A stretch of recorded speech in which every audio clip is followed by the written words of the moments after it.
Hi YouTube, welcome back to Wtf Rc Cars. So I decided to get a bunch of these mini crawlers, some at newer and some that have been out a while, but they're all new to me. Big shout out to guys at SC Models, that's where I ordered all these from. Didn't beg them for a discount or out. They were just the one that had them all in stock on that day in the colours and that I wanted. And I have dealt with them before, and cracking delivery. This is not sponsored, affiliated with them or anything. Literally ordered these one afternoon, the day after they're here. I cannot fault it at all. And that weren't any special treatment. These guys are just really on ball getting stuff out. So we have the FTX Utah 2.0. Now there's a whole bunch of these that are very similar, but they're all different price ranges. So I thought I want to have a look, see what you get from them. Is there any advantage paying more money, or are you better off buying a cheaper one and then upgrading it? Now, you can go even cheaper than what I've done with this, but I think 140, it's kind of, we've already got an SCX24, we know what that does, so this is the next sort of thing, what I think, yeah, 140 quid, let's see what we get. So, let's bring in for a close-up look and literally see what we get with this one. So if we have a quick look around the box, we've got a few specs and that of what we've got on here. So we've got a 2-speed gearbox, so we've got high and low speed operation. We have an angled motor apparently for a better low centre of gravity, aluminium chassis rails. We've got metal outdrives and telescopic drive shafts. We've got a hobby wing actual standalone ESC 25 amp, so it's the Mini 24, supposedly waterproof or splash proof. Clipless body design, ready to run, 2.4 gigahertz transmitter, outrunner brushless motor, 2S LiPo, so 7.4 volt, 500 milliamp hour, and real beadlock rims. Does say it's splash proof, does say 99% ready to run, and it is 4-wheel drive. So let's get the box open and see what it's like. So once we've got it unboxed, you'll have to let me know if you want to actually watch the ripping of cardboard and getting it out of the box, which I find a bit boring, so I decided to lay everything out and just do it this way. We get quite a good instruction manual. In here we've got all the basics of how you set it up. We've got all the actual width and everything of the car, which is quite nice. It also tells you the model of the speed controller and that we've got a 3500 kV motor. It does say the ESC is the WP Mini 24 20 amp. Steering servo 9G metal geared. High ratio is 20:1, low ratio 69:1. We get a 5 volt 1.5 amp charger. Should charge that little battery pretty quick. Do need 4 AAA batteries for the transmitter, and that's the only thing so far that I could mark it down for. Doesn't come with any. Yeah, these things tend to wreck more batteries than the charge, but it will get you going. It is a 2S balance charger. I'm not a big fan of them. I tend to put my own plug on and charge them from a proper charger anyway. But if you're just starting out, they'll do trick. Just tell you its weight also, 456 grams. Clearance chassis is 45mm, and then it says 32mm steel. I'm not sure what that is. Probably at lowest point.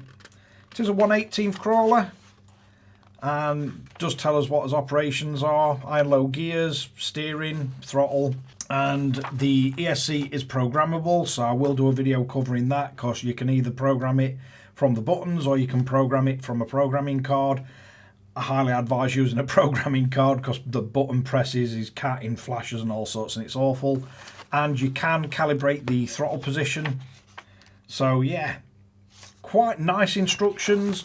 Nice to see on the transmitter for a stock transmitter. Does kind of look a lot like FlySky, this stuff. So we have steering dual rate, which will give you, it will bring both your endpoints down at the same time. You've got steering trim, so to get it going in a straight line, that's what we'd use. So you just twiddle around at that until you get it going straight. Throttle trim, so if it's starting to crawl forward, you can just back it down. And then we've also got throttle dual rate, so if you want to slow the full throttle or full reverse, you can back the actual throttle dual rates down. Nice to see. and an on-off button. We've then got throttle reverse and steering reverse. Then on the side, we've got a switch for channel 3. I don't believe that's used as stock. Your normal steering, your throttle and brake, and channel 4 is the high and low speed. As I say, not a fan of the AAA batteries, but it is what it is. So we'll get some of them in it. Do like the fact that you pretty much got everything covered in the manual that you'd want. So yeah, manual wise, really do like this. USB charger, not a big fan, but it's par for course. You do get a whole bunch of spares, so we get some actual body post mounts if you don't want to use the body, because it is clipless. If you want to mount your own body, nice to see that you get all the mounts, you get all the little clips that you might need and the screws. You also get a whole bunch of spare chrome screws for the bead locks and some little tiny black screws, which I'm guessing are for other components. Looks wise, I think they've absolutely nailed it. I mean, yeah, to say it can do that straight out of box, that's pretty impressive. And for example, that's an SCX 24, and this has got a few mods on it, and you're not really talking much on an SCX 24, even with a few mods. The twist on this chassis is absolutely fantastic. Looks wise, really depends if this is the kind of vehicle you like the look of. For me, if you're going for competition look, this is about par for course. But I do like the way Traxxas, I'm looking at you, we have clear tinted windows. Big plus. And looking at it, the way the body comes off, you've got this tiny little sort of catch under here. You just slide it back and it releases, and then you slide the body forward. Really, really easy to get to, and these are easy to line up in these great big holes at front. So you just put them in and then clip the back in. So yeah, no problems with that. Straight away, I'm really liking what I'm seeing here. We've got an outrigger motor, alloy motor plate. We've got a servo for our high and low speed.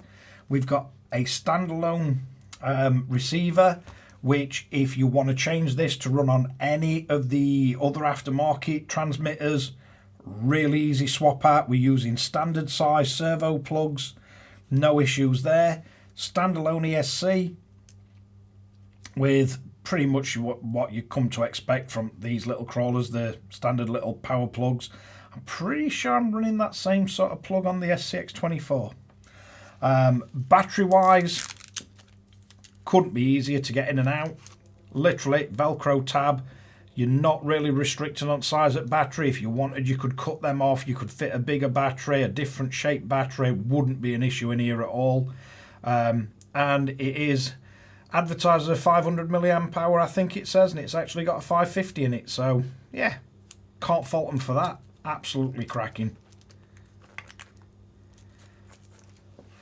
Looking around it, these shocks are a bit of a different design. So we don't have the springs alt weight at top. They start at the collars at the bottom. But it does feel nice. Quite liking the design of it. There's a lot of movement in it. Not a lot of restriction anywhere. The outrigger motor, like the looks of that, and it's brushless. We've got as normal steering links. Nice to see it comes with a metal servo arm, so that is nice to see. If we flip it over, so we've got portals which give us the extra ground clearance, and pretty grippy tyres, and the foams feel nice and soft. So I'm expecting this to perform pretty good on a rock crawler track. Now as we look down here, we've got metal out drives on everything. We've got plastic drive shafts. These links are plastic, but we've got 4 links on each one. Nice little ball finishes on everything. So the ball joints feel nice and smooth, nothing's catching. Looks like we're running CVDs and not UJs in the front. There's no steering on the back, but looking at it, I don't think making rear steer would be an issue. But yeah, not a bad look from the cheapest of the bunch. As I said, to put the body on, you just line them 2 holes up and then bring this back and it just clips on. To get it off, just push it under and off it comes. I don't think these servos would be an issue to change either, looking at them, because we've got just a normal plug and channel 3 is spare, so if you wanted to fasten some lights with a light switch, you certainly could. Doesn't look like there's anywhere to mount them on the body though, so you might have to drill some holes in it if you want to put some lights on it, but certainly a possibility. But let's get the batteries for the transmitter. I'll dig some out and see what the motor and steering and everything's like. So we got us AAA batteries. Not a biggest fan.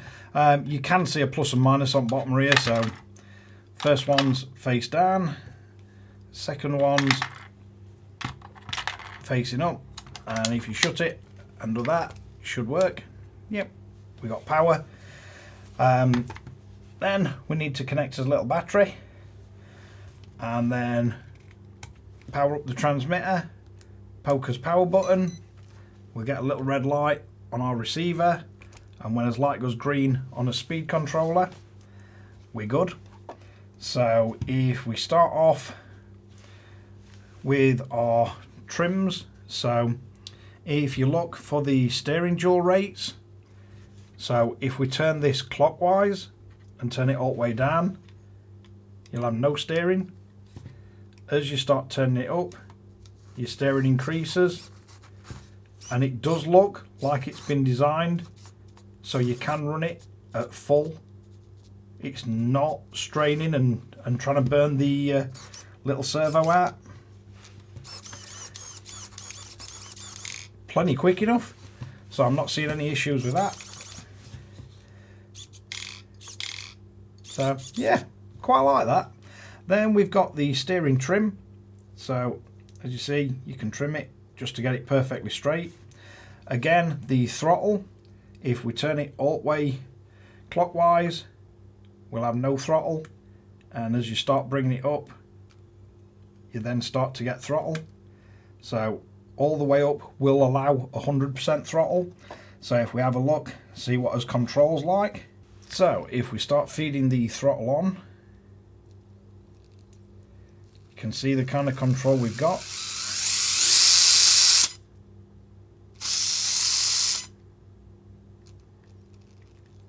So you can move it pretty slow.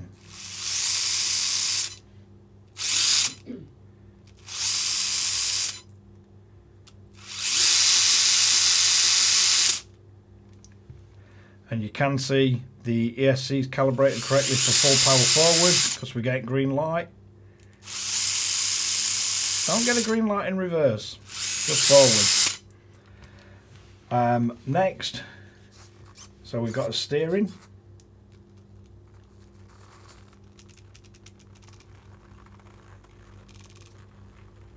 And that will pull some pretty crazy angles. And them tyres are sticky. So that is interesting. I don't think I'm going to need to run it at full 100% dual rate on steering.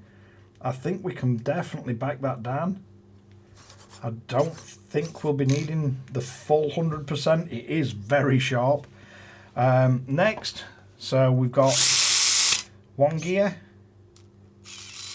And so straight out at box, I think we're going to have to adjust that third servo because that's not quite pushing it into.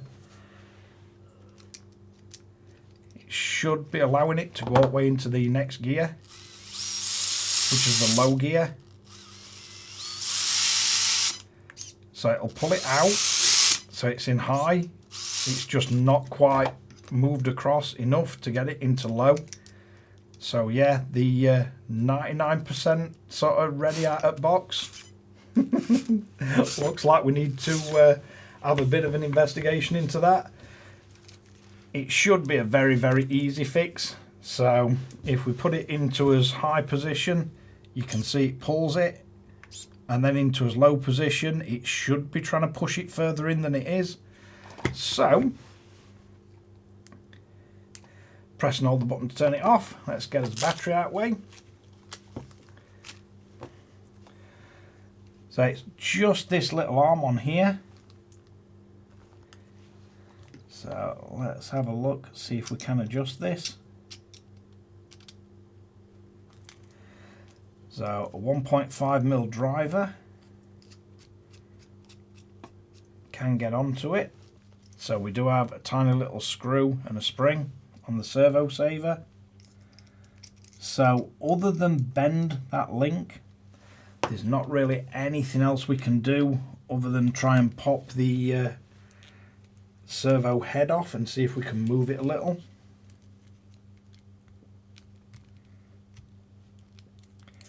There doesn't seem to be any trim adjust at all, but it is extremely small splines on there, so we should have enough adjustability on it. So it does say 99% ready to run. So basically it pulls this out and pushes it in to change gear.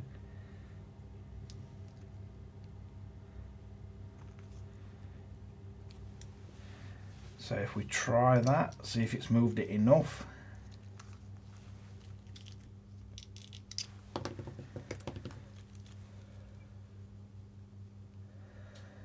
And if not, we can just drop it off and move it a little bit further.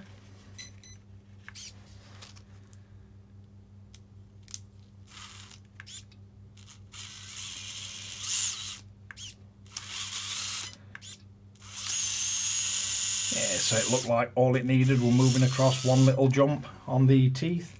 Definitely quite a lot of control on there. And then if we flick it into the other speed, it's definitely a lot quicker. So it's going to be interesting to get this thing out and running. And we got a bonus of how to adjust the servo. We're getting a flashing light on here, which means battery's going in me little rechargeables. But yeah, all in all, for something that's £140 out the box, I'm seeing a whole lot of potential for it. The only thing I can mark it down for is, yeah, we've had to adjust the gear shift servo. Could have been set up better out the box as new, but yeah, we can't have everything. But for the price of it, the fact that it's got an on-off button, which some of these don't have, should be relatively cheap for batteries. Looks like metal chassis rails. Metal caps on the shocks. They do feel really nice and smooth. We've got a little bit of blue anodized heat plate for the motor. We got an outrunner motor. We got a metal servo arm. So yeah, quite a lot to like. Upgrade path wise, don't think it'd be hard to swap these servos out. They look pretty standard. Standard servo plugs, standard receiver. I'm pretty sure a lot of these won't bind to any of the FlySky transmitters, just because they're RTR versions of these receivers with the protocol and everything. But you can swap the receiver, and you've got a bind button on here, so you can bind it back up to others. So if you do get a faulty receiver, it's not end of day. Awful lot of stuff looks really easy to work on this. As I said, beadlocks look nice. I'm trying to do this and keep it on camera, but basically you just line them two up, bring it back, line the rear up, and just drop it in, and you're done. But yeah, quite a nice looking little RC. Really like the colour of it. Like the fact that it comes already equipped with everything you'd need to swap the body shell out. Not the world's most horrible transmitter. The only downside I'd give it is not overly impressed using AAA batteries. I'd much rather them just make it slightly bigger and use AA's. One, they're easy to come by. Two, they last a hell of a lot longer. Plastic wheel, plastic feeling trigger and everything. It has got the fake carbon design on it, but just to give you an idea, that's the sort of size you're looking at compared to an SCX 24. And it is meant to be a 1/18 scale, but definitely that's both back wheels on floor, and it can pretty much reach the roof of an SCX 24. So yeah, I think this is going to be one that's going to take some beating. I am going to take all these down to RC Complex and get them on the crawler track and try them over various different things that we've got there to run them round. But yeah, £140 from SC Models. Definitely, I don't think you can really complain about it. I would have liked it if we didn't have to adjust the servo to make it work, but ultimately it's not really a difficult thing to take a servo horn off and just move it across one spline to make it ideal. I would rather it do that than be fitted too far the other way and the servo just burn out because it's pushing against the gear selector all the time. So yeah, ultimately I would have liked that to be right, but it's better failing that way than burning out because it's forcing against it. But yeah, the sheer amount of twist and everything in this chassis is absolutely fantastic. Not the worst feeling controller, not the best. Again, charger, I've got an inbuilt hatred of these since I got the USB one with the original Lossy Mini T2.0, and it literally burnt battery out first charge. It only charged one cell, drained other totally flat and killed battery. They had to send me a new one out. But yeah, never been a big fan of these, but it will get you up and running. And for £140, the definitely good instructions on this, gives you all the information to program the ESC and that. You guys will have to let me know if you want me to run you through programming it. You can do it through the button, so you don't have to buy a programmer. The programmers you can buy for like $8.99. It's just the Hobbywing one. But yeah, the FTX Utah 2.0, lovely colour, £140 all in, and you've got yourself a pretty capable rock crawler there. So let's wrap this one up. So there we have it, first unboxing and first look of the FTX Utah 2.0. Yeah, very interesting. Slight issue with gear select, just needed servo on, moving along one. Could have missed it out, but it's one of them things for me. I bought this with my own money. This is the unboxing experience. Very easy fix. Not an issue for anybody that's into RC. If this has been getting as a Christmas or a birthday present to a youngster, probably a bit disappointing. Not fantastic that it don't come with AAA batteries. I would have rather it used AA batteries, but for me, if you're going to go AAA, chuck them in box. It's dirt cheap to do it, but there you go. 140 quid. Do I think it's worth it? Yeah. Do I think it's going to be a good crawler? Definitely. And I don't think you'd have to do a whole lot to it straight out of the box to have a whole lot of fun with it. But yeah, it's one of the cheapest that we've gone for. Definitely bigger and more capable than the SCX 24 out box.